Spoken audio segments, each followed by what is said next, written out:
the shinola on that one. All right. Now, I would like to address this arts funding issue. Now, this all reminds me of a humorous story of the traveling salesman. Let's say that the taxpayer is a farmer and the government is a salesman. Well, the farmer says, you can spend the night in my barn, but do me a favor, don't stick your willy into any of the 3 holes in the wall. Well, in this case, the salesman's willy represents the taxpayer's money, you understand. Well, the government, like the salesman, can't help himself. Sticks his willy in the first hole, it feels good. Sticks his willy in the second hole, it feels even better. Sticks his willy in the third hole, and it hurts like hell, and it won't let go. Well, in the morning, the farmer comes out, and he explains. Behind the first hole was my wife. Behind the second hole was my daughter. And behind the third hole was a milking machine that don't let go till it gets 50 gallons. Gentlemen, I propose that this arts funding is like a milking machine, and unless we shut it down, it's going to rip our dicks right off. Tonight's show is brought to you by the new U.S. government, improving the arts by severely limiting them.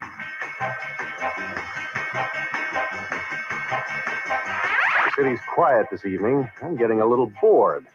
Maybe I'll... Hey, something's going on. My spider sense is tingling.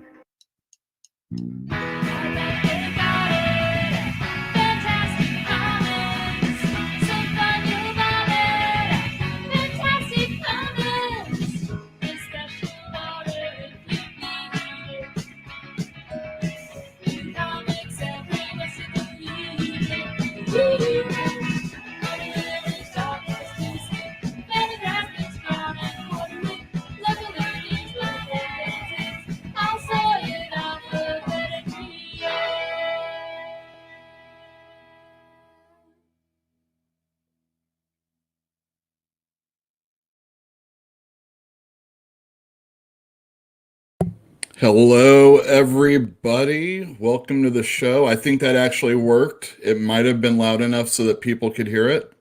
Oh, let's get onto the live comments. Hey, Yule, that intro was real cool.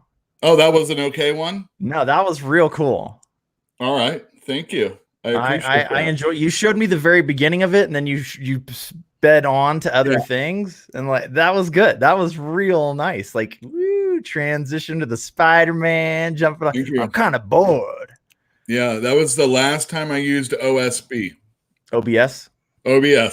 OSB stands for Old Some B. That's me using OBS. Let's say hi to everybody. Now I'm using Geotech. Wait. Before I do that, let me do the brand. I'm not waiting. Hi, Corey. Hi, Fantinuum. God, hey, Fantastic Comics. Hey, Fantastic Comics. Is that you? Or is that me? No, it can't be me. I think it's me. Then. Okay, good. It used to be me. It's not me anymore. Welcome to the show, everybody. Oh, thanks, man. What, ATN? Hey, you didn't have any surgery this week, did you? No. And how is he? We'll get on to that in a sec. Okay, well, he's alive. That's great. He is still alive. Step 1, live through surgery. Awesome. We actually had another friend that had to go into surgery also. I don't want to talk about that. He's my bookkeeper. I don't want to talk about that. We'll have a bookkeeper right now. Why do you need a bookkeeper, Yule? Changing the subject. I own a comic book store in Berkeley, California called Fantastic Comics. It's up there in the corner. I thought it was because you hate numbers. I misnumbered our episodes, like in the 25th episode or something. It happens to the best, Yule. It happens to the best. Yeah, well, there's something in there that counts as like an extra show, I'm sure. Whatever. Yeah, sure. We've put up enough content that it doesn't matter. F them. Yeah, exactly. We've got all the live viewers today to prove it. Happy Thanksgiving, everybody. Yeah, no kidding, right? Yeah. 2 days to go. Man, I went to the grocery store today. Good time to go. Probably better than tomorrow, but wow, it was busy. It was really busy, and I live in a tiny little city. A lot of people. They're all looking at they weren't all, a lot of people were looking at the aluminum foil pans that you roast a turkey in. Those things. Fun. Yeah. Woo. I don't know if I'm going to actually do Turkey Day this year. What would you do instead? I mean, just treat it like a normal day? Well, I would treat it like a normal day, but it would be at home alone, and I could do some work that I need to do. What? At home alone. The alone was the key word. You mean you're going to skip family Thanksgiving in order to stay home and get work done? I admire your. Well, I was offered this by Jill, which was very kind of her. And she won't be in chat, so I can say anything I want because we know she won't rewatch it. And I really want to go because not only that, I think our buddy Tyler is going to be there, and I haven't seen him in maybe a year. That's so strange to me. He lives right down the street from you. Well, I mean, I've been working for like a few years now, every day of the week, except maybe one day off if I'm lucky. Okay. And he doesn't do anything to come on in. Well, with kids, Yeah, he's busy. You're busy. I get it. Hey, I'm gonna answer Fantinuum's question about turkey real quick. And I know I am not making a turkey. I'm not. I'm going someplace unless I get really sick, and it's possible that that's happening currently. And then I'm not going anywhere either. But no, that Ruth's Chris sounds real good though. Fantinuum, you want to take me out? I'm not doing anything Thanksgiving. Yeah, I'll fly in. That's delicious. Delicious. Yummy. Yeah, I don't know. I really want to go though.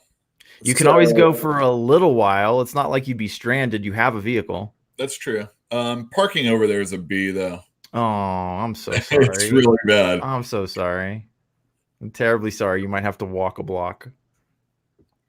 Yeah, but it's weird parking outside of the circumference of where you're actually hanging out at. Okay. It's a holiday. It's not like they're going to shoot you. You're Well, also I'm in not worried about California. that. I don't know what you're worried about then. Short walk. His legs aren't broken, but he does have those crazy veins. So we don't want anything happening to him. Don't. Oh, poor ATN. It's like you don't watch slasher films or something. I can't take the body stuff, man. I get all queasy and like my limbs start to get like they feel gross, like they feel gross on the inside. All right, well, let's do this. Let's get this one, the health and well-being report update.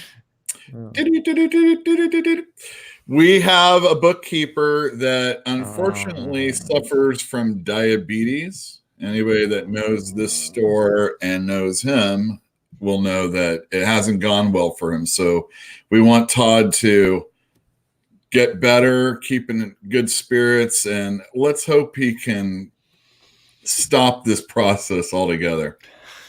Like, come on, Todd, pull through, buddy. That is terrifying. Yeah. Like that is terrifying. What is happening? You look at like diabetes, and from afar, it's kind of like, oh, they're just taking pills or they're just taking insulin, and if you take care. I mean, I knew a guy that was, and you usually think it's like chubby people that are old that have diabetes, or someone so super obese in early life that they have, early onset diabetes. But I actually knew a guy who was in the military. He was in pretty good physical shape. I mean, he's a thin guy, he's tall, but he's not a chubby guy at all. He plays basketball and whatnot. He suffered from diabetes and was excommunicated. What is it called? Discharged from the military. He's excommunicated. Yeah, exactly. That's awesome. They're like, get out of here, and we're gonna pay your way. The rest, give you your GI stuff and whatnot. But yeah, he got, and it was just, it's worry, and your mental attitude can also help it along. So It's not just chubby old people that get it. Well, there's two types, and we shouldn't really bother to go into all that. I mean, most people know that, but okay, so Todd is he's recovering though? And I agree with Corey that Tyler should probably come in anyway. He's healthy enough. It's not like he's falling apart. Well, Todd's doing good. We were texting, I mean, and I joked that he's going to finally be able to get his handicap placard. Does he want one? Jump through the hoops that he had to before. Hey man, that's the you pick up Todd. He brings his handicap. Waves it at you. I can park where I want. Come on, let's go. I got this. So he seemed like he was doing all right. I just, don't want any despair to occur. And then we got Jeff, our co-host. Jeff had to get heart surgery for like the third time as an adult. I've known him since we've known him. Right. And that's just crazy. And it's all because of like a valve, like I was joking last week. Congenital heart defect. Yeah, exactly. I was joking last week that he didn't get to be that fat slob that gorged himself on stuff and had a heart attack when he was getting angry at somebody or whatnot. He just has a bad heart. Hopefully not anymore, but he's in recovery. He texted me. He said he'd be listening to the show, so we know not to say anything bad about him. So, get well soon, Jeff. Yes, please, Jeff. And that we would hope be to nice. have you back on real soon. Yes, please. Probably like a week or two. Hi, Bruja. Bruja. He has a bad mouth. I don't know. Bruja. Guess what I watched yesterday? You watched something? I did, and she knows. She knows what is it, like a witchcraft video or something? The Mandalorian, first 3 episodes. I heard they're good. They're fun. I heard fun. There were no women in it, and then I heard there were women in it like crazy. I'm sorry. This is confusing to me. What does that have to do with anything? Well, you brought it up. I did? The Mandalorian? Okay, but like what? There are women in that movie or TV show. Yeah. Okay, that's good to know. I'm confused by why that what? Someone even said they put the man in Mandalorian. If it was a man in a DeLorean, then we could talk. Right. Oh, well, different program. But they probably own it, so expect to see it. The DeLorean? Do they own Back to the Future? What? I could only have... Look, if I said yes and I found out I was wrong tomorrow, would anybody even be, like, surprised? Nobody would really care, but I would give you shit later. Really? I don't know. Maybe. It depends on what it was about. How about this? Let's say I don't say it, and then we find out tomorrow. Would anybody be surprised that they own it? No. No, they own everything. They don't own me. They own my phone. They own Alien. They own Marvel. They own ABC. They own National Geographic. Yeah. Found that out last night. Well, they're partnered with them. Are they? Because they're on their website. That's all I know. Like, well, I'm talking about stuff I don't know. So let's go back to heart surgery. Just joking. Yeah. So there you go. That's the health. Let me get that back up. The health and well-being update. Oh, the dog had a limp. You put it down. 50-cent solution. And I took him to the vet. So Gizmo, he's okay. It's like when he got there, he was barely limping. So it's like, what is he doing this for attention? And let's see, how are you doing? You had that one time where you're talking about your heart. You okay? No. I don't know. Etienne, hello. My heart is fine. I mean, it's been broken once or twice, but it's fine. All right, great. Health and well-being update done. Well-being. All right, very good. I gotta get another banner. Oh, here's another thing I wanted to talk about. This kind of plays in with the first video opening. The Coppa Cabana. Have you heard about Coppa? No. Oh God. Am I gonna hate this?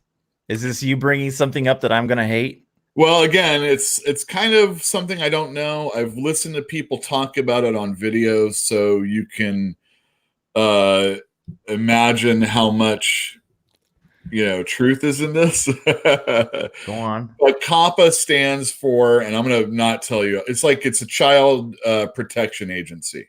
Okay. The Yeah. one that, CPS. basically prevents commercials from airing on kids programming of the same material. Like you can watch G.I. Joe cartoon, but you couldn't get a commercial for G.I. Joe during that same programming time.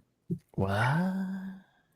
Yeah, so then this is like for the internet also, and I guess YouTube. Sorry, YouTube. I'm just going to bring it up. Sorry, not it sorry. Seemed that they were, cookies or something. That's the one where they eat. No, where they get all the information from the 13-year-olds that are 13 or young. Yeah, that's the thing about COPPA. It's all about 13 and younger. Okay, so it's a different demographic that they're trying to protect. Yeah. And YouTube was still using the information that they were getting from 13 or younger viewers watching this stuff, and they got in trouble for it and had to pay a hefty fine. And so going forward, they're going to get us if we screw up. And the thing is like this is the scaremongering that's going on with every video you're going to see on YouTube that talks about COPPA. And I'm sure someone used Coppa Cabana, but I love Barry Manilow, so you got to go with it, I suppose. Anyhow, if you this is like, so there's this guy like freaking out. He's like, this might be the last video I ever do, and he does a Lego program. Lego? Legos. Yeah. I'm like, what do you have to be worried about? Does he do like us and like, talk Legos and then, talk drugs also at the same time? Who knows? Yeah. Does he curse like Jeff? Perfect for going up the bum. Exactly. So some of the things, and it's like there's this like there's a list of things that they consider for kids. So like if you do entertainment that have these things, then they're going to hit you on this, or you're going to have to say that your programming is for kids or your programming is for adults. So all right, we're going to say all of our programs going forward are for adults. But since I talk about comic books, they might ignore that altogether and say, bullshit, you're working on kids program platform. And it's like a wink and a nudge, and slyly you're talking about comics and you're targeting kids, but you're also, cursing up a storm or whatever. I don't even know if cursing's really what they're really upset about, or even if it's really just about advertising. But get mad at whatever they want to. But can you not just put a disclaimer in front of your video? Don't put any tags in it that are intended to attract children. And so no more Hellboy, which is for mature readers, I guess technically. I sold it shit out of it to kids, but whatever. Whatever. Yeah, I mean, I could, we could have this banner that says "not for kids" or something. Kids get out. I mean, seriously, we'll that arguably will attract more children. Yeah, exactly. I mean, I really think that is probably worse than Lego videos. It's just saying, hey, this isn't for you. In fact, that's the name of our new program after the 52nd episode. We're going to start all over and we're going to say, hey, this isn't for you. And that's our new program. There you go. It's called Get Out. This isn't for you. Hey, what this is it? Isn't for you. Hey, this isn't for you. That's the new title. I'm into it. Let's do it. All right. Yeah. 50 on the 53rd episode. That'll be number 1. Can we also do one that's called No Girls Allowed Boys Club? Something like that. You know what? Who owned the Little Rascals? Was that Bill Cosby? Well, I don't know. I know he really didn't like it because, you know, He didn't like the show he didn't. I don't know why. I because mean, of it's the. ridiculous. Yeah, I get it. I get it. Those were great programs or shorts. Maybe I watch those all the time. Okay. And, you know, I mean, Stymie's just great. How can you hate that guy? And, you know, Pete, dog, right? Yeah, anyway. So, the He-Man Women's Hater Club. He-Man Women Haters Club. Yeah, what is this? This sounds awesome. That is good. I like that. All right, let's look at chat for a second. What are these guys? Okay, that's a good idea. I need to go get my tablet. All right. Good. Yeah, you do that. To tell you the truth, I hate what? Oh man. All right. Rioters in Hong Kong. Well, yeah, but you know, come on. I don't get the W.C. Fields quote. Oh yeah, well. Disney Plus, let me tell you, I'm already done with that. I mean, you know, God, I watched New Hope, so Star Wars Episode 4. Here, let me get this banner up. Oh yeah. So I watched A New Hope, and they had the special effects, which are something I only saw in clips. I never actually saw the entire movie. So I've seen Greedo shoot first. Greedo. I said Greedo. No, you're right. Yeah, Guido. Hi, Guido. That would be so perfect. It would be nice. He talking with the accent. Oh, if only George Lucas had his way. Somebody probably stopped him. He's like, let's call him Guido. Come on. Make him sound like an Italian. It'll be great. Everybody's doing these movies. It's our turn. George, just direct the film, okay? Let us worry about this. Anyhow, so Greedo shot first, but I had never seen the Jabba, the Hutt scene where he's like sliding on Tatooine talking to Han Solo. And oh man, I've never seen those remakes. I've never seen them. I mean, talk about a cash grab, you know? Yeah, for sure. I never saw episode 1, 2, and 3. They're not good. Yeah, I've heard that. I have seen episodes 7 and 8. What? 7 and 8. The right. The Last Trip. Jedi and I'm doing a whole Star Wars thing. I'm just whatever. Disney Plus has nothing to offer me if I'm not going to see original Star Wars. Like it's when I get to Return of the Jedi, it's going to be whoever played the characters in the first movie. And I didn't see that, and I don't have any connection to that, and I won't have a connection to that because I don't have any desire to watch it. And it's like, you know what, Ewan McGregor or something like that? I mean, I don't know which one it is, but let's see. It's not what no. What? No.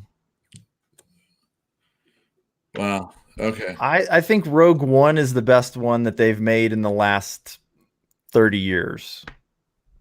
Personally. Really? Yeah. That one's good.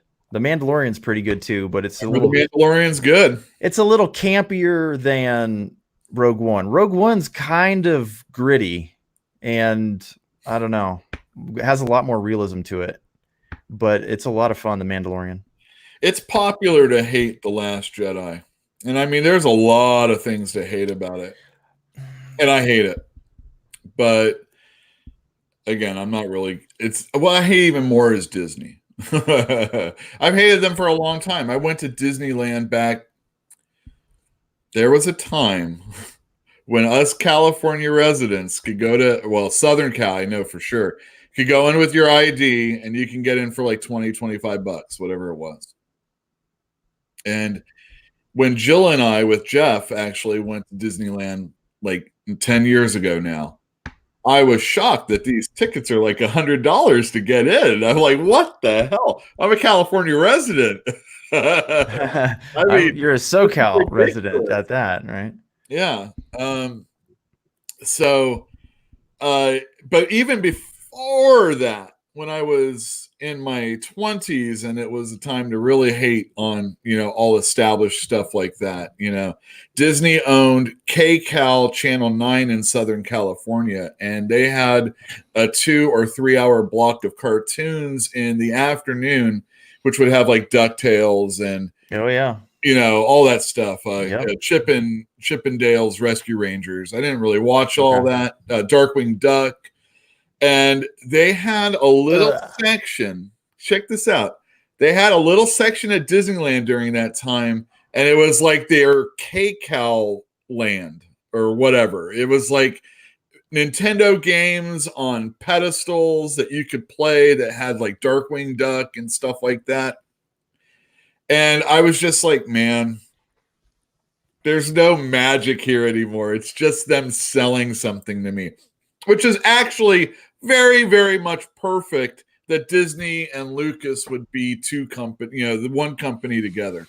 Because that's when I realized as a kid during like when they made a Bosk action figure or an IG-88, which had no reason for being needing to be made, other than the fact they knew that there was somebody out there that had to be a completist and had to have it. And they were just adding crap in these movies so that they could make action figures for them. Yeah. Or pillows or socks or everything that was Star Wars. I was telling Jill the other day that I was a kid and I went out trick-or-treating in one of those plastic mask and vinyl Chewbacca outfits. And I loved it then, but it wasn't long thereafter I realized, oh man, this is just crap that they're just, marketing to us. And Disneyland's been that way for a long time. So for them to be, along with, Lucas and they're perfect. And if they hate each other and if George Lucas is sad that they didn't follow his script from 7, 8, and 9, you should have made the movie a long time ago. He's sad. You divorced your wife and you didn't want to pay the money that you would have to pay when you made it or something like that. It's like, just make 7, 8, and 9. The guy was dangling 1, 2, and 3 in front of our noses for a long, long time. And he said that no character in Jedi or in 4, 5, and 6 were going to be in 1, 2, and 3. And he's a goddamn liar. He's a liar. He always was a liar. It's perfect that Disney would take his stuff and shit it out. That's all I'm going to say about that. One last thing I don't know anything about. Yule's ululations on Piracy. Woo! What's your thoughts on Piracy, ATN? I don't give a fuck. Really? Not a fuck. Not one. No. Why not? Because I, as yet, have not made anything of any value. It's funny. I remember when I was trying to break into comics with my buddy who's an inker, and he would do stuff for free. Yeah. Oh, let me tell you about free. Let me tell you. Well, when you're done, let me tell you about free. And when he made money and then was trying to get a job later on, he couldn't ever work for free again. Mm-hmm. All right, go ahead. Tell me. Okay, so I've been doing a lot of editing in the last week, 2 weeks really, but mostly in the last week. And I wanted to add music to the podcast. So I went to freesound.org, couldn't tell you. I went there and I looked at, listened, you don't look at sounds. I listened to a bunch of sounds and I downloaded a few of them and I was tinkering with them and I put one in front of the 0 episode for Gardens of the Moon. And I think it sounded really nice, but it was real simple and it was real easy to do. So I asked the guy that made it for permission after the fact. I admit that. And he was like, yeah, absolutely. Just send me a link. I was like, sweet. Thank you very much. And then I asked for permission to use 2 or 3 other pieces of work by 2 other people. And they both agreed without any reservations whatsoever. Just go ahead. Absolutely. Just give us a link. Super nice about it. Super friendly about it. So we have music, and it's good. Yeah. Like, it sounds real nice to like, those cues that we're going to have, and intro and outro. It's cool. It's very, very generous of them. Yeah, well, how many garage bands are like, oh man, I just want to get my stuff heard. Well, I mean, that is step one.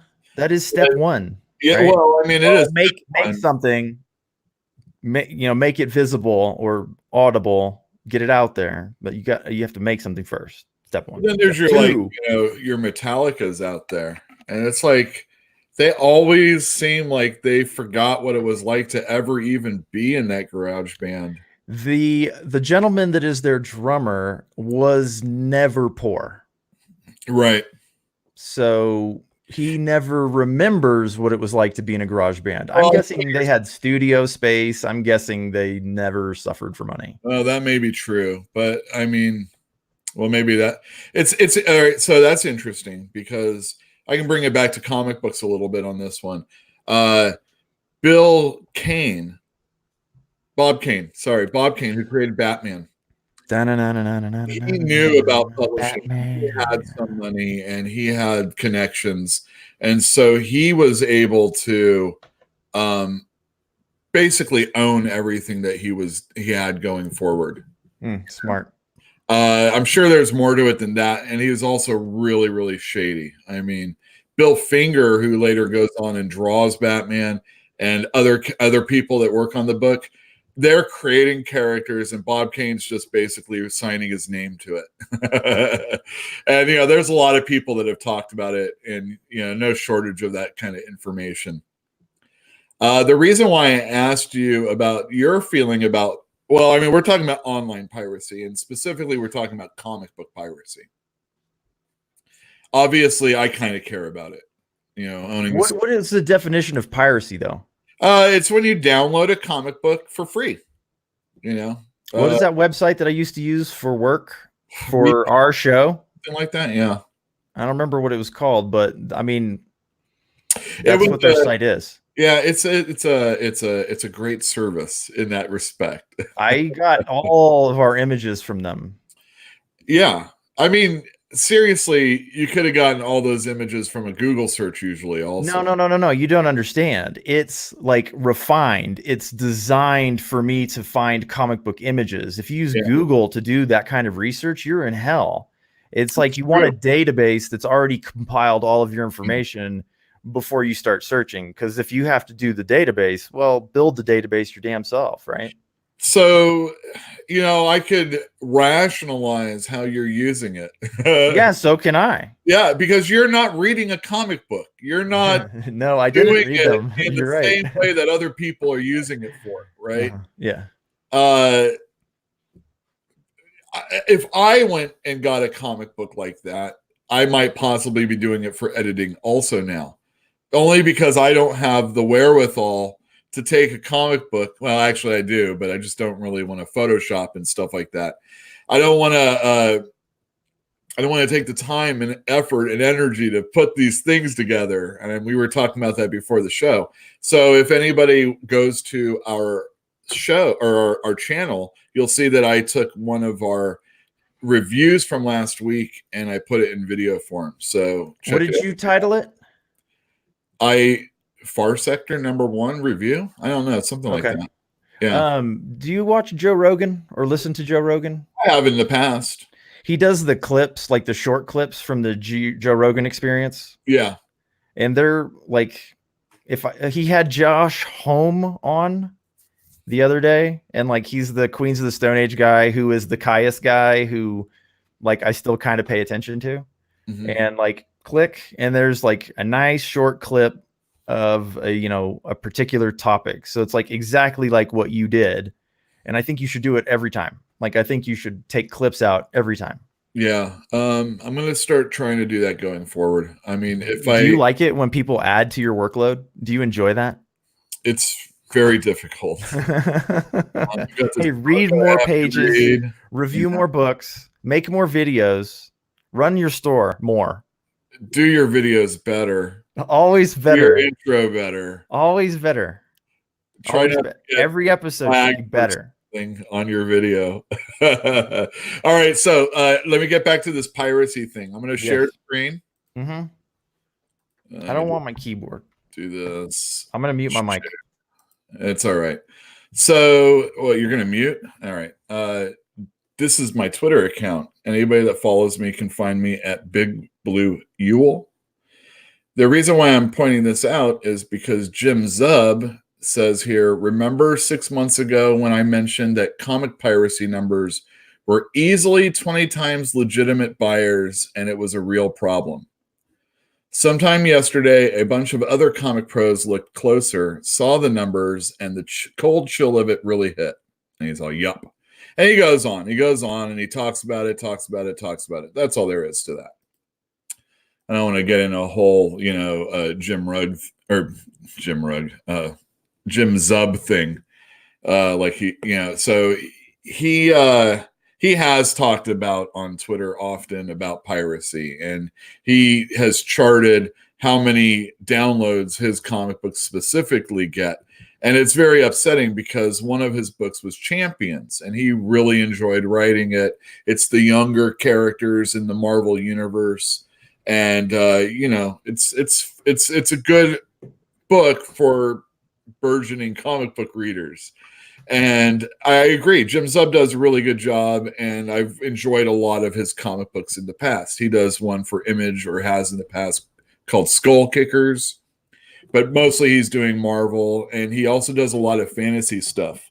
I will be showing you a book that he's doing coming out tomorrow that is very, very much related to ATN's hat. Oh, cool. Yes. And Jim Zub's involved. He's also going to be doing the next Conan the Barbarian arc after Jason Aaron leaves after the 12th issue. But Champions got canceled. It got started again, and then it got canceled. And his sales went down really quick. But as the sales are going down, he's noticing that his downloaded piracy, his comic is going up. It's like, dude, 200,000 people downloaded this. But people come in my comic store all the time, and they ask for something, and I show it to them. I give it to them. I hand it to them. I don't always hand sell. It's very pushy, but sometimes I do. And even on those times when I do it that way or the other way, a person will take a look at it, and then they'll put it down, and then they'll leave. They just want to see. Story you have. So if any of you are watching that have done that, if anybody has bad feelings about people that do that to my store, don't forget, you can give to our Patreon account. I have like 3 people, 2 loved ones and 1 customer. That's awesome. Or maybe That's 2 awesome. Customers and 1 loved one, something like that. Maybe the customer loves you though. Yeah, well, he has said so on Twitter, and it's really awesome. Anyhow, piracy. Yeah, man, but that I don't think. See, what we assume happens when someone does that is they'll try on your clothes in a store, or they'll talk to the employee. They'll get all these recommendations, and then they'll leave. Well, what are they doing? They're probably going to Amazon later on, and then they're gathering information. They're gathering information. Yes, and there's no. You wouldn't do that anywhere else. I mean, there's you can't do that at a grocery store. You can't do that at you could, but all you're doing is price comparing, really.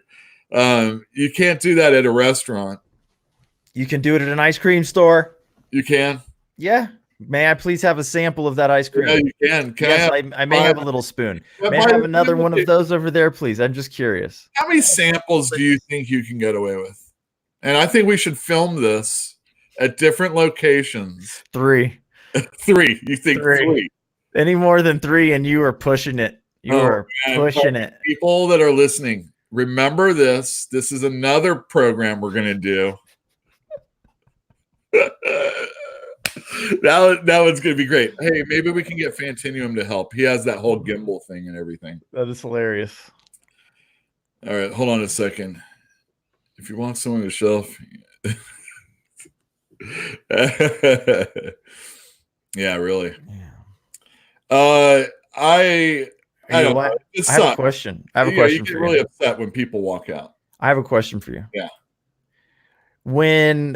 So you're upset because they're gathering information off of your expertise, and then they're going to go and look for a cheaper price elsewhere. Yeah. They're shopping. That's the capitalist way. The It capitalist way is also to find a way to commodify your information. Yeah. Right. So why are you allowed to sell graphic novels on Amazon?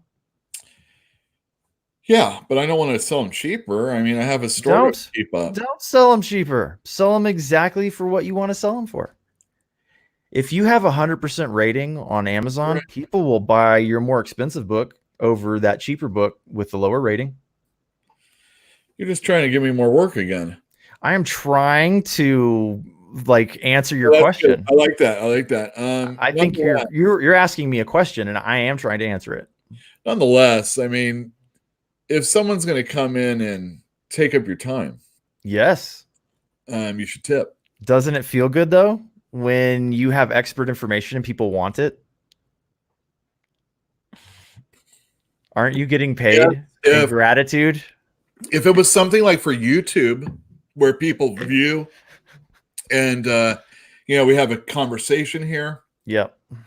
Yeah, I think that would be a good thing.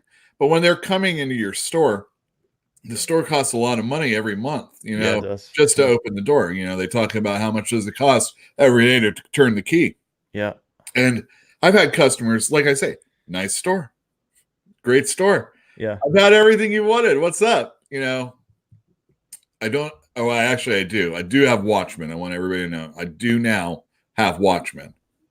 People are hot for that program or that book right now. What's the most common thing people come in and ask you?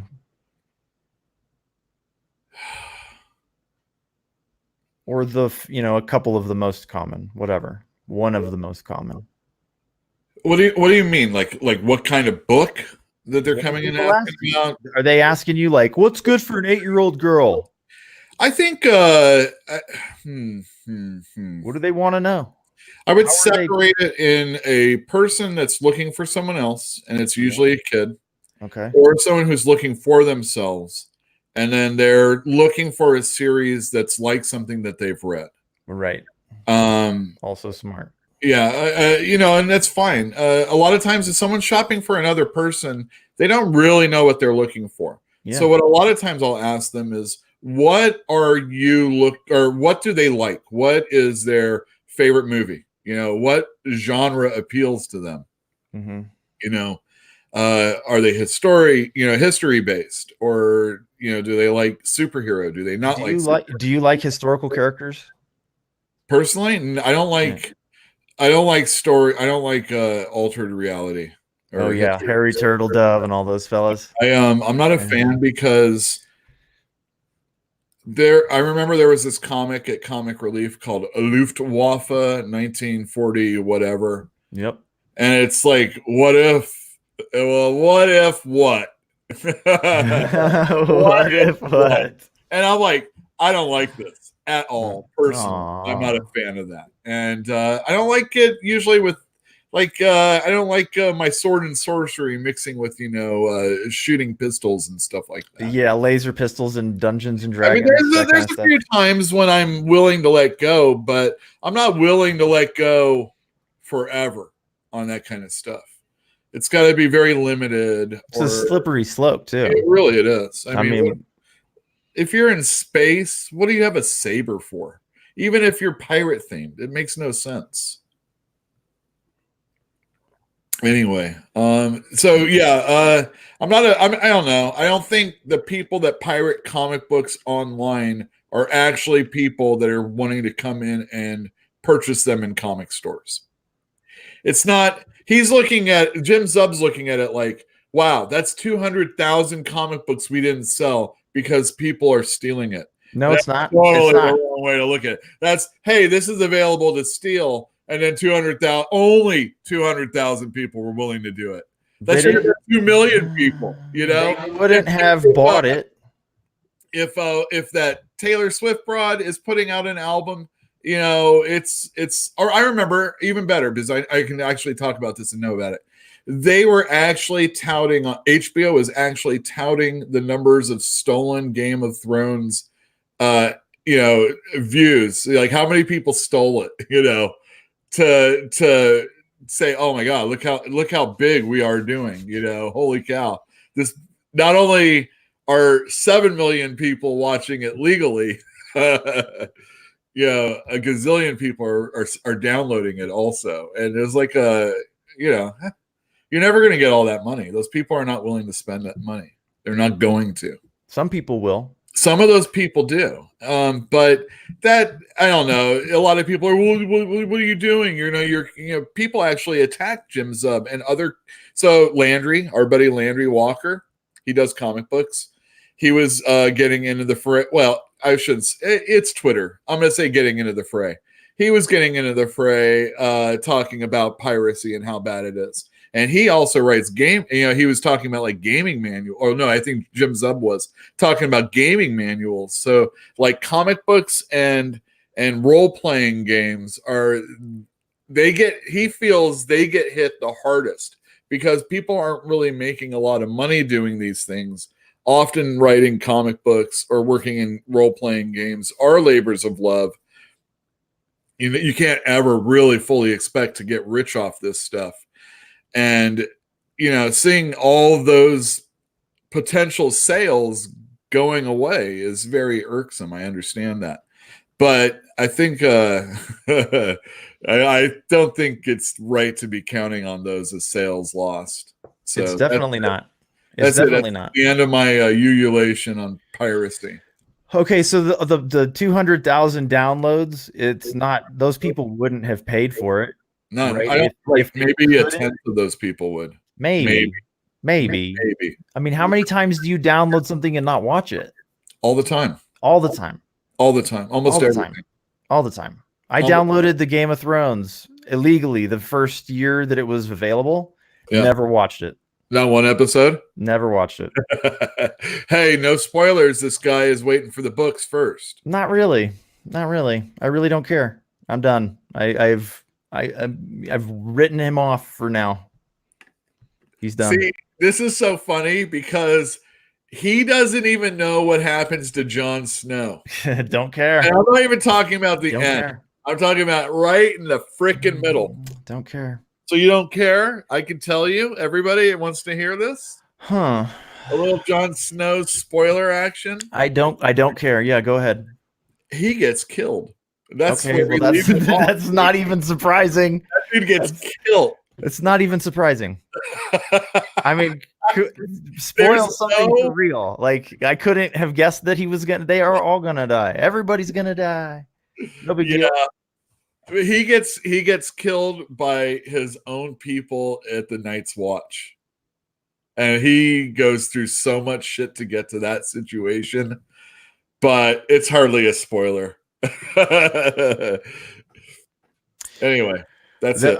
That's the detail's a spoiler, but I don't care. Yeah. Thank you anyway. I appreciate you trying. No, it's fine. I just find it funny that like all this time, and he could have. ATN, you've only read 2 of those books, right? Yeah, but I read the first one twice. It was the first book I ever reread, and I reread it almost, within a few years. Like 2 years later, I think I reread it because it was that good. It was good enough to do that for. Who wrote Steal This Book? Abby Hoffman. There you go. That's our boy there. Ask me more. I don't know everything, but in certain realms, I'm pretty good. Okay, so piracy, like downloading stuff, like from my perspective only. That's all I have, right? Right. I will pay for things if I really, really want them and I really, really like them. Like I paid $5 for the Radiohead album that was free. That you could pay whatever you wanted for that. And I paid them $5 because I figured that was a fair and equitable exchange. I liked them a lot at the time. And that album was good. It was good. It was worth $5, you know. But that's rare that we get the opportunity to choose how much we pay for stuff. That's why eBay is real good. Right. Because you get to vote. You know, you get to participate in the price valuation of something. Brian K. Vaughan and Marcos Martin, they did Private Eye together. They also did Barrier. You remember Barrier, right? I do. They originally put those out on some internet site. Like, you okay? And you could get it for free. It was out there. I liked that book. That book was kind of beautiful. You could get it for free, or you could pay them whatever you want. Yeah. And I contend, and these are guys like Brian K. Vaughan. His saga actually sells probably like in the top 50, and that's the only image book that does that. That's why they're the number 3 company. Anyhow, if he was to get, or if he and Marcos Martin were to get $1, even though they own, even though Brian K. Vaughan and Fiona Staples are the only 2 people that do saga, Brian K. Vaughan will see more from that $1 and Private Eye than he will in all the money he makes for an issue of saga. Really? I think so, yes. Do you have any idea how much he makes? Well, I don't know. Well, the thing is like you have to start factoring in that even if I don't know how much money he's making, so let's say he's making $10. Could you estimate? Well, I can. I could say if something sold 50,000 copies at $4 a piece, and then go from there. I know that Diamond is going to take 45% of that. And I know that, X amount is going to be taken from every person that works at Image Comics in the office. Okay. And it goes like that. Yeah. Advertising and so on and so forth. I don't know what the dollar amount they're going to have is, but I can say like, oh, you can look at like all the subtractions from it. And then you can say, oh, I put this out on the internet and someone gave me $1. I got to split that 2 ways. That's 50 cents each. And if you had the same amount of people buying something from you for $1 and you're getting all of that, I'm sorry that I'm mentioning Louis C.K. He did that with a comedy routine. $1 and you can get it. And everybody took it for $1 and he made $1 million. It's like Elvis said, oh, just give me a penny for every one of those singles sold. And he sold singles forever. Yeah. Maybe it was a dime. I don't know. Everybody like scoffed at, this guy. And it's the same thing like Brian K. Vaughan. I bet if he sold the same amount, he would make more just on what people are willing to tip him for that thing. Yeah. And he allowed it to be, you could get it for free. Yeah, but you can do that. Piracy involved there. You can do that if you want to. Like anybody can do that now. So what exactly are you driving at though? Well, I'm just showing the difference between, there's people that have done web comics. Those are free. It's just when you start making money. It's like you said, when you start making money, that's when you'll care. Steals your shit. That's when you care. Okay, so but like anybody can crowdfund nowadays, right? Sure. Wait, before you do that. Yeah. Yeah. Anybody can crowdfund. Anybody can crowdfund now. So you can survive by being awesome, basically. You can do that. So anybody that complains that their stuff is being stolen, to them, I would say crowdfund your stuff and do it yourself because they're buying DC, the publishers, they are exposing you to a wider target market, right? Than you could achieve on your own. But if they're working for Marvel already, then they have some exposure. So if they crowdfund at this point, good on them. Do it. That's very interesting because not only have some people left comic books and have crowdfunded their own stuff, some people for years. Yeah, I'm sure very successful. Yeah. Yeah. Well, Brian Pulido, remember Lady Death? Yeah. Evil Ernie and stuff like that. Yes. He doesn't have like a lot of people that buy his stuff, but the ones that do spend a lot of money, and he knows how to crowdfund that stuff like crazy. And he does Lady Death, and like every time I buy a Lady Death comic book, it's something that somebody crowdfunded. Okay. And you know, I mean, we've mentioned some other names in the past, but some people to pay attention to going forward. There's a DC guy. Remember when we were doing Damage as a review? Yeah. Aaron Lopresti was the artist. He's going to be doing something on Indiegogo, I think. The guy who did She, Billy Tucci, he's doing something. I think She, that's SHI. And okay. No, I do remember. Gordon Murphy, who does Batman Curse of the White Knight right now. Right, and that's very nice. Mentioned doing something going forward also. And we know he can write and draw his own thing, and it doesn't necessarily need to be Batman. And if he has an idea that he wants to do something, it could be really, really big. I mean, this is a guy who right now might be one of the very few people in comics that I might consider being called a superstar or a star. So that's pretty cool, I think. So pay attention. But all of those things don't usually put comic books in my store. And usually it's something you're going to wait for, and you're going to put a lot of money out there, and you're going to wait for it to come back. Patreon's a little different. All you're doing is making sure we get money in our pockets every month. Yeah. But instead of just buying one thing. Yeah, there you go. It's funny. Read some of this. So how would you feel if somebody took this show and then published it and made a lot of money off of it in some other country? And they're like, yes, we made this show. How would you feel? How would you feel? Well, I mean, you know, well, if we're talking about another country, there's laws. Doesn't matter. What if it's here, if it's elsewhere, who cares? Well, if it's here, I mean, I you know, hey, if someone's making money off of it, like if I talk about a comic book and I say, oh, this is a really good comic book, and they're like, oh, I'm going to go buy that comic book, and then it's worth money later on, that's making money off the show. I'm not going to guarantee you're going to make money like that going forward on any of the books I show you. But, you know, that would be a thing. As far as the actual doing it, like, you know, I mean, you know how much I sweat just to get this shit product on air.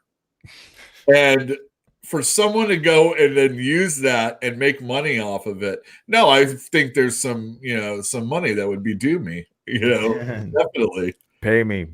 Pay me.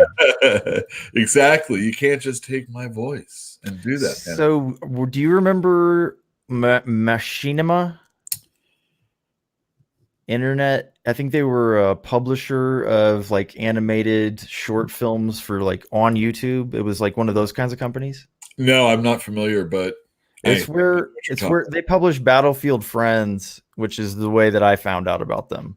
But they were like a publisher, and they would make contracts with these like smaller creators and kind of discover them in a way, give them a platform and like promote them. And they used kind of a brand to push new talent. Right. And then they ended up going bankrupt. And I think all of their stuff is like lost sort of, or entangled in deep bureaucracy. Sure. That's to be expected. Right. But isn't that a form of piracy also? Like they've stolen the work of those people and no one can see it now. Right. Yeah. I guess if you were to ask somebody if they would rather have their stuff lost so that nobody could see it, or available for everybody to steal it, it would be a different perspective. And you would really know what kind of person you're dealing with.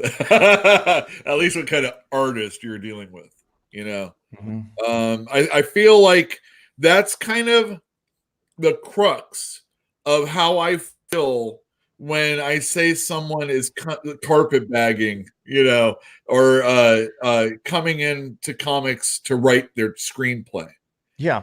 It's not that it's bad or it can't be good. It's just like, where are you going to be later on? I've given you my time. I've given you my money. I've given you some devotion.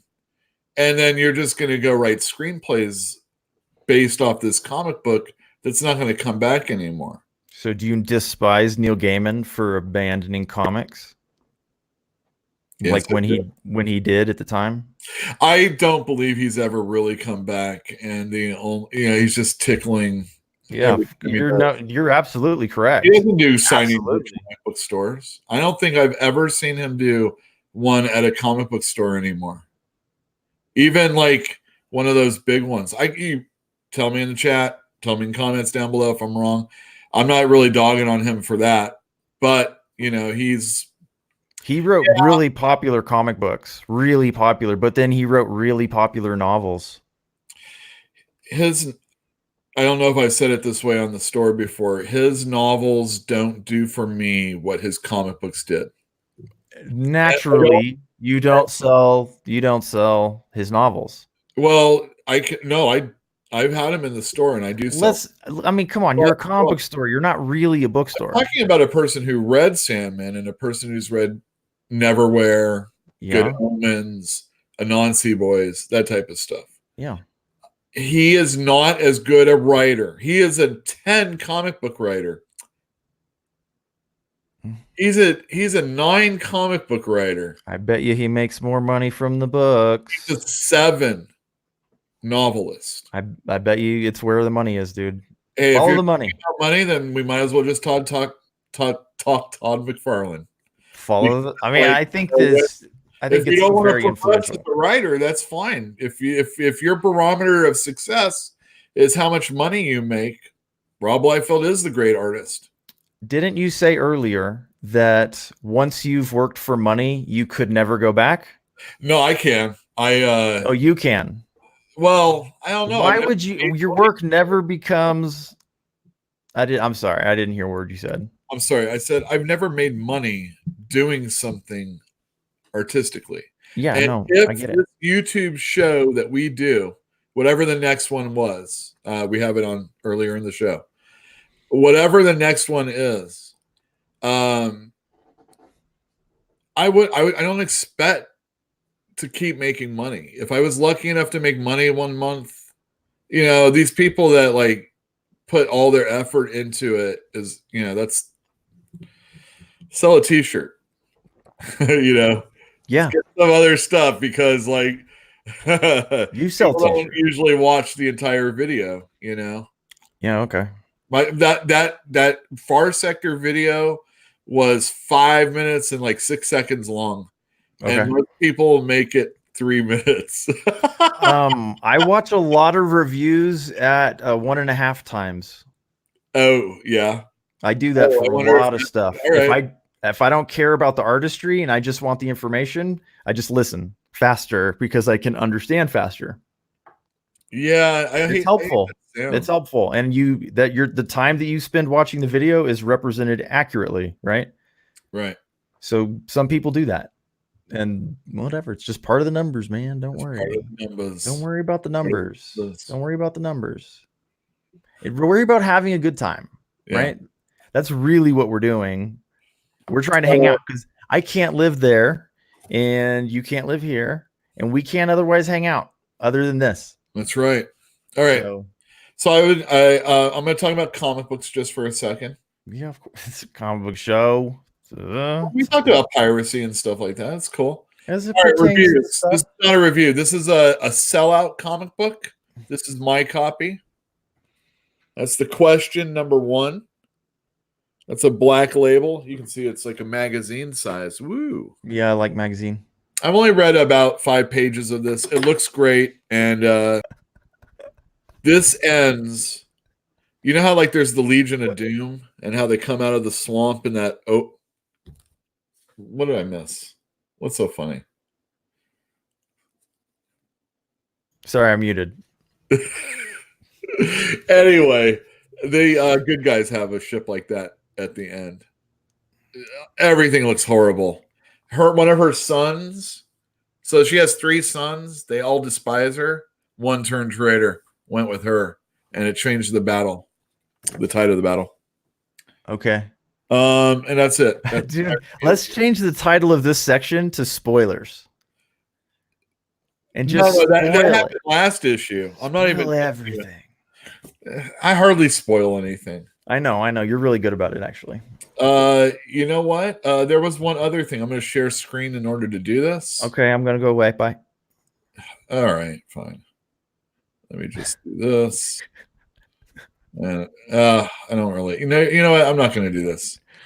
I read Marauders and I did not like it. Oh, which one? Marauders. Kitty Pryde. Kitty Pryde. This is a spoiler. Okay. This I can't stand this. Oh, good. So her whole deal right now is that she can't go through those gates. She's a mutant. She can't go through those gates to get to Krakoa. Yeah. She not welcome. Yeah, unwelcome. Not welcome. So she takes to the high seas. And she's going to be ferrying mutants from other lands to Krakoa by boat and that kind of stuff. Or at least a portal. Like smuggling? Yeah, smuggling. And I think what? Involved also.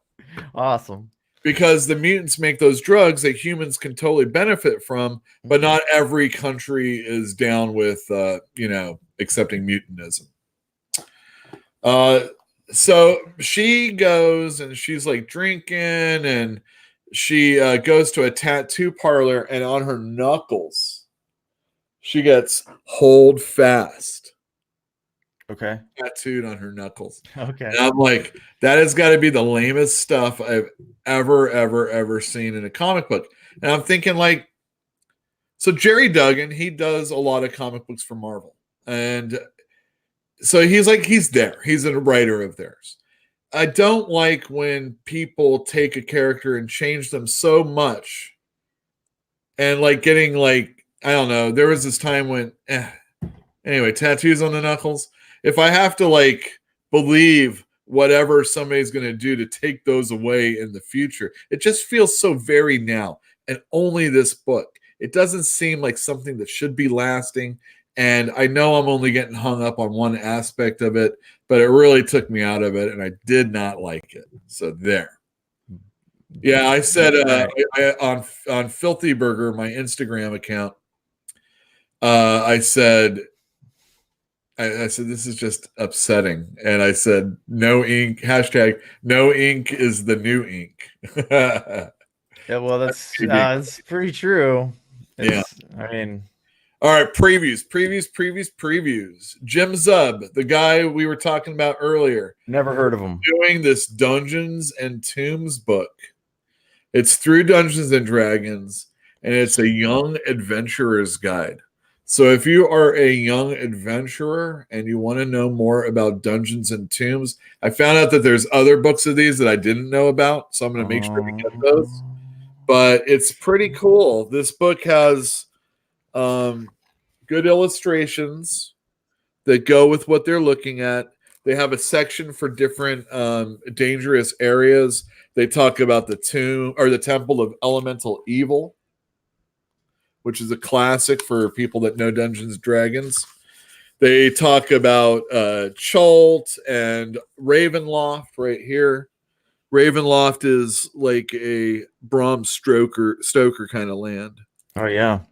I died. One of my characters died there. That's a creepy place. I love it. Like the gibbering mouther. Sorry. Yeah. That thing's pretty crazy. Isn't that like one of those celestial things, or not celestial, infernal? I don't know, man. I thought they were abominations. Oh, that's what I meant. Abominations. Mm-hmm. Look at this iron golem. Cool. Is that really an iron golem? Well, that's what it says. That's kind of cool. Yeah. And then there's a thing in here about making maps and what the different symbology to make maps is. And it's pretty awesome. It's a great book. I like this. It's $13. This is really good for the beginner. You would maybe get this for like one of Phil's kids. Yeah, that's exactly what I was thinking. Yeah. So yeah. So that I think Phil should get it for one of Phil's kids, though. whatever. You know, when you're trying to make nice with the family. I play nice, therefore that should be enough. I'm not buying toys for their children. All right, so I don't know who Rodney Barnes is, but I do know who Jason Sean Alexander is, and he's doing the art on Philadelphia. Yeah. I read about the first 7 pages. Do you want to make that stuff big, Yule? Oh, I guess I could do that. Hold on a sec. So that's his art style, just like that. It's pretty cool. We're following a cop. There's a murder. Wait, who is that? Say, what was that? Who's the illustrator? Jason Sean Alexander. Wow, I thought it looked. I mistook it for the Jeff Lemire book, the Black Barn book. Oh, Gideon Falls. That's Andrea Sorrentino. Yeah, there's a digital quality to this for sure, but I might be wrong. But this guy's really good. He's done a lot of great stuff over the years, but not a lot of people know his work. It looks real nice. Yeah, he did that Spawn. Remember that? Spawn? Yep. Yeah. So there's a murder. There's murders. This guy seems to be a cop. His father just died, so there's a lot of that going on. There's Chris Rock, Jordan Peele, Brian K. Vaughan. They all give good marks for this guy. That's a pretty good list of blurbs right there. Yeah, there you go. So, what else is coming out tomorrow? Oh, Mike Carey and Caselli, Stefano Caselli. They're doing a Fantastic Four one-shot. The Negative Zone is being featured in Annihilation Scourge, which is a weekly series that's coming out. And I guess they wanted to get another story with these Negative Zone characters, or at least the area. Because that's where like Annihilus comes from, and he's involved in that Annihilation Scourge story. So Mike Carey, he's a pretty good writer. Jeff has gone to bat for him with his X-Men writing. He's done Lucifer and other things. And Caselli's a pretty good illustrator. There's also a Ryan North story in the back. I don't have any care for that.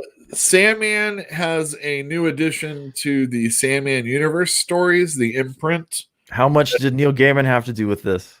Absolutely nothing. Of course. We've got Hellblazer #1. Oh, but wait, didn't Neil Gaiman write Sandman? Yeah, he wrote Sandman. See, Sandman universe. So there was a one-shot that came out a couple weeks ago, and it was written by Cy Spurrier, who's the regular ongoing writer of this Hellblazer. And I really like that one-shot. We still have them at the store. This is a different illustrator. It's Aaron Campbell. Jordi Belair is on coloring. And it looks like it's pretty good. Hopefully you can see that. There you go.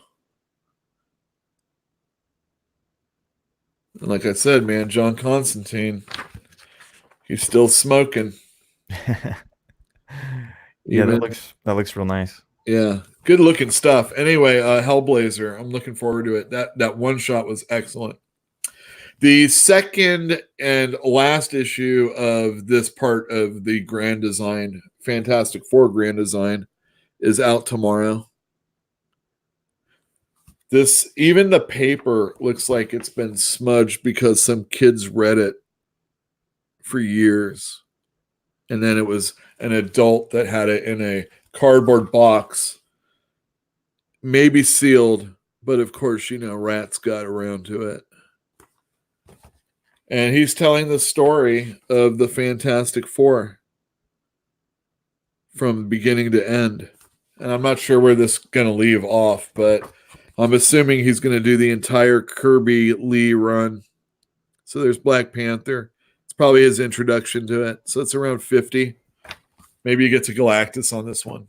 Hey, Yule? Yes, sir. What about the other guy that did Marvel book Grand Design? Ed Piskor, Yeah, how is this related to that?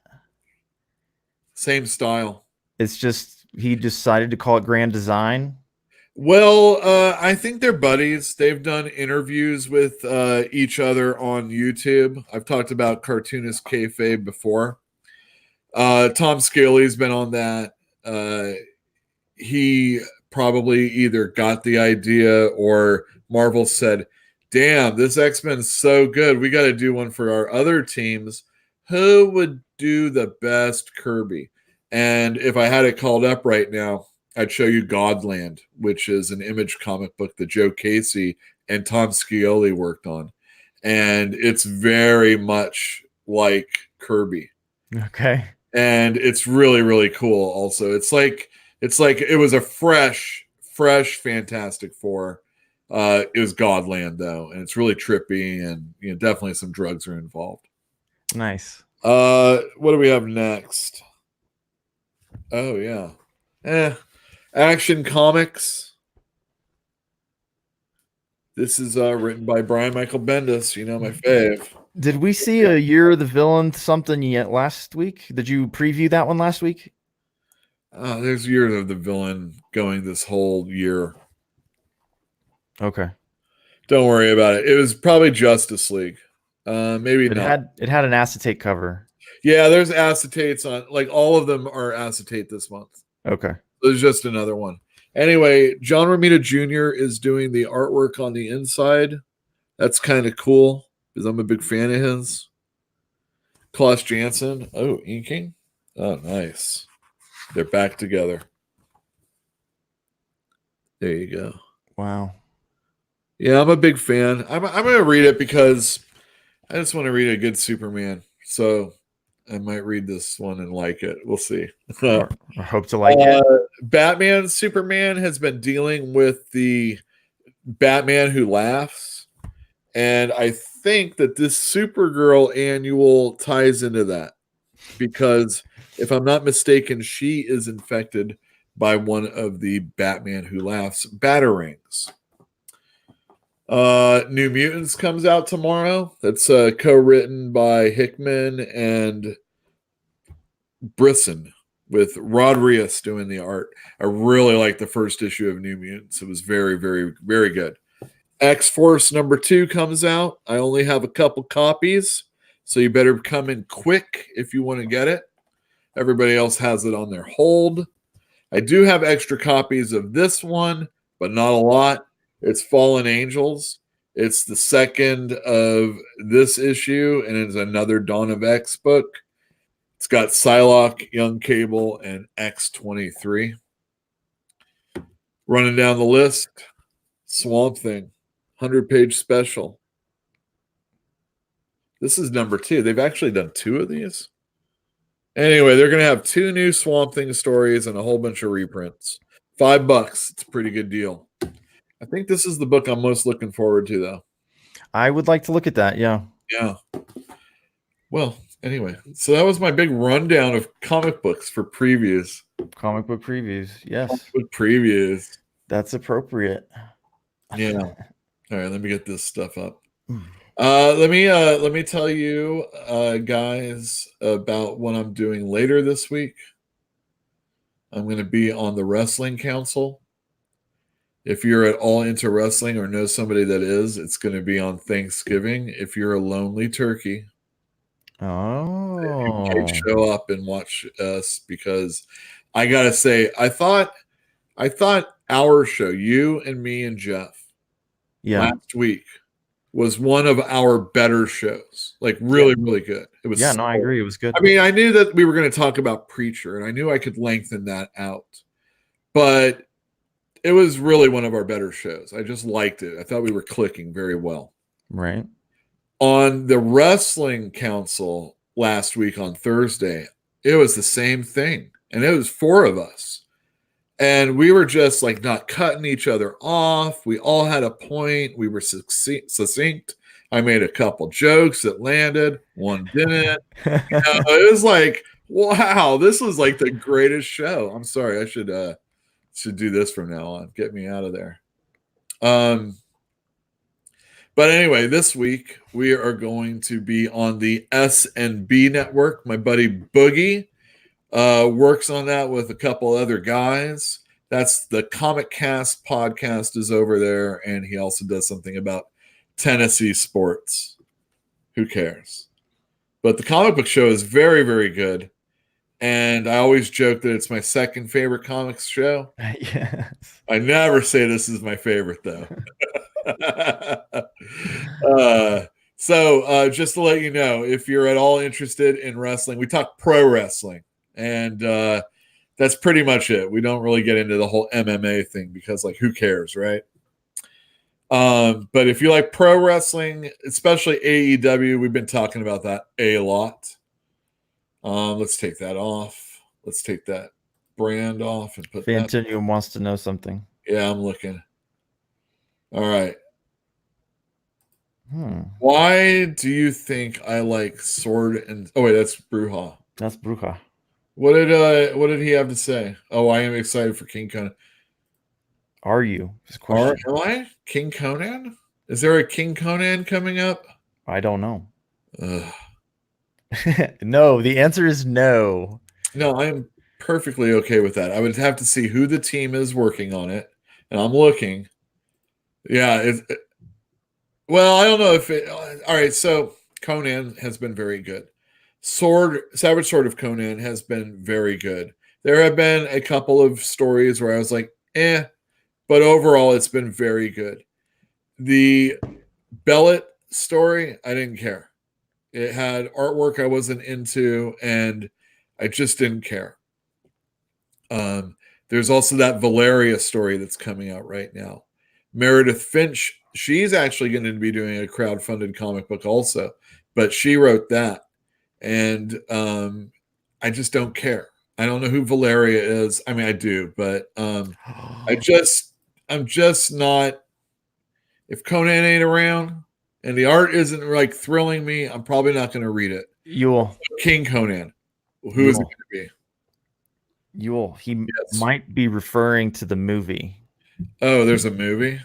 Yes, with Arnold Schwarzenegger. Oh, shoot. Uh-huh. What? Old men that... No, just wait. Just wait. Is he going to be... Is there a preview of this already? I don't know, but I'm looking at images right now, and it looks kind of amazing. Because those people do become old men, right? They do. Well, I mean, I remember at the end of that very first Conan movie, it talks about him being a king. Yeah. Sitting up around, but that's a tale for another time. And I think they're telling that tale now. Well, that's pretty cool. I'll give him that. I like King Conan's stories. How many years would have passed? Think about it. Like if you whatever, he becomes king, right? And then how many years have passed? They're telling the story. Dude, it might be the actual number of years later. Wouldn't that be cool? I don't know. I mean, that movie was okay. Conan? I mean, I like that movie a lot, and I've seen it a bunch. But Conan's real good. Yeah, it's real good. But it's not like, it's not my favorite. Well, you don't have to like my favorite Conan. Did you like He-Man growing up? I read the comic books that came with the toys, but I didn't care about the comic book or the toy or the cartoon. I don't like the toys. I never have, and the reason is their bodies are weird, right? Really weird. They're all posed like they're trying to take a They're dump. like bodybuilders. They're all like super pumped up bodybuilders. Yeah, that's like those are jacked dudes. They are extremely jacked. They're all jacked. Even the dead guy is jacked. Even the ladies are jacked, and they got huge boobs too. Yeah. Can't handle it, man. Weird. Just weird. There was Ram Man. What a horrible name. Did he have a ram's head for a head? Ram Man. I think the horns were on a staff he carried. I think he was the guy that had the metal head that like rammed, man. Oh, I have no idea. It could be wrong. Never paid attention. Yule was a She-Ra fan. I was not a She-Ra fan. Did you see I'm the not thing? a big fan of cartoons that would have little animals that hang out next to them acting like assholes. So Thundercats, no. He-Man with that Orko, no. She-Ra with that fruity thing, no. I mean, with all the anyway. I didn't mean it that way. Like Fruit Loops, not like. I didn't take it that way, but that's okay. Thank you for explaining. Well, that would Clarifying. Yeah, I know that I saw the He-Man one. It was very good. Ram Man. There you go. Oh, I don't remember that though, but hey. Yeah, he had a big ass helmet. There you go. There we go. Yeah, Ram Man. Then there's Moss Man and something else man. Was that man covered in moss? Oh yeah, it actually was kind of like a mossy feeling. Mm. Yeah, it's kind of cool. Mm. Oh, we had a absolute swamp thing. It's the Alan Moore issues. That's a perfect transition, isn't it? Yeah, it was. And the cover of it is like felt. So it or whatever. And it feels like it's supposed to be mossy. What are they called? Is it felt or is it like the old what are the old ones called? The Velvet Elvises. Velvet. It feels more like the Velvet Elvis, yeah. So it's velvet material. Yeah, I'm sure. Okay. Unfortunately, like most DC books, the binding is crap. Most books. Honestly, most books. It's not just them. Let's see. Yeah. It's not anything Fantinuum has to say. All right, very good. So, hey everybody. Tomorrow is Wednesday. We are open, and then Thursday we are not open. Let me give you guys this announcement. Why aren't you open on Thursday? Thanksgiving, of course. But you know what the next day is? The day after Thanksgiving? The day after Thanksgiving. Isn't it called Black Friday? Black Friday. It was the one day of the year where like businesses say, oh man, we're finally in the black because of how well we did this day. Oh, wow. Like this is the day. So everything going forward is the gravy train, right? Yeah, that's the theory. So we are going to have our first ever Black Friday sale. Holy smokes. That's right. How much is the sale? It's 30% off. That's actually a sale. It is. It's going to be on graphic novels and toys and not new comic books. Right. We have it on our Facebook page, and we've sent out emails to anybody that is already part of our system. Are your hours going to be different? Our hours are going to, well, it's our long day anyway, so our hours are going to be 11 to 10. Oh, or 11 to 8, I mean. Oh.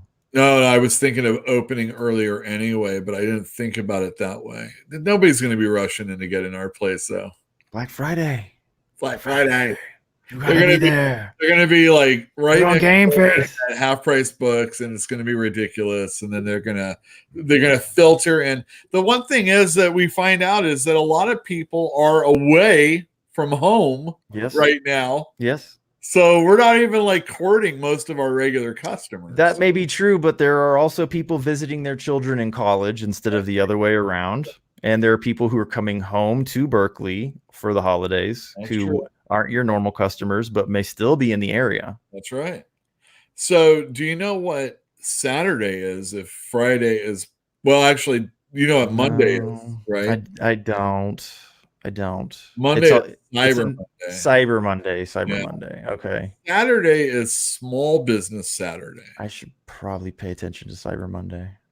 Yeah, you should. I'm not going to this year. Yeah, don't do it.